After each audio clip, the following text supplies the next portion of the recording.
Samantala, muling nagsagawa ng inspeksyon at panguhuli ang Manila Traffic Bureau sa mga truck, cargo vans at mga bus na nagdaraan sa Roxas Boulevard.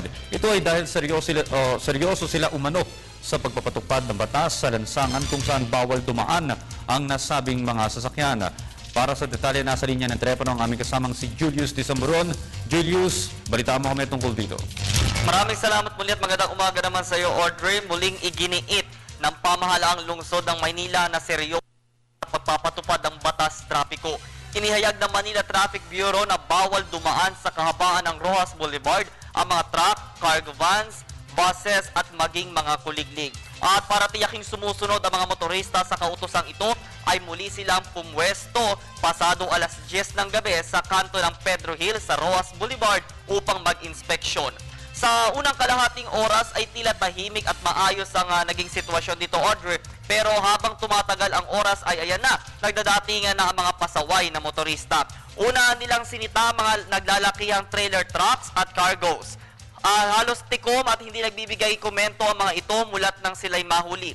Dumating din kagabi si Manila City Vice Mayor Isko Moreno at lumahok sa nasabing panguhuli.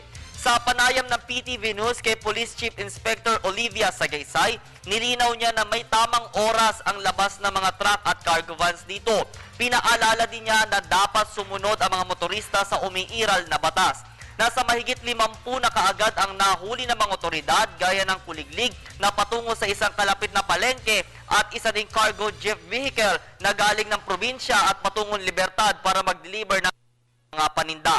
Agad na idinipensa ng nagpakilala sa pangalang Mang Rolito na hindi niya alam ang regulasyon dito dahil ngayon na lamang siya muling nakadaan sa nasabing daan sa lansangan dito sa Roxas Boulevard, pero wala pa din siyang nagawa kundi umayon sa nakasaad, tinikitan siya dahil sa nagawang violation. Nakasama po ang PTV News sa mismong operasyon ng mga otoridad. Base sa nabanggit ng kasama naming enforcer kanina, may nakalagay umanong traffic sign na nakasaad ang mga sasakyang bawal dumaan sa nasabing lugar. Amin itong kinumpirma, tama nga po, may nakalagay na traffic signage along Roxas Boulevard, kaya imposible po para sa ating mga kababayan o motorista na hindi ito sundin.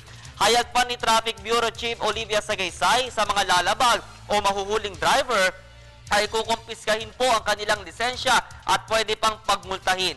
Muling paalala sa mga motorista na para hindi matikitan ay sumunod po lamang sa mga batas sa lansangan. Ito nga kanina nakita natin yung inulat ng ating kasamahang si Road Top Prince Bench Mondok na maluwag itong may konting kaluwagan sa mga lansangan Kamaynilaan. At para po mapanatili natin ang kaluwagang ito ay sumunod po tayo sa batas trapiko.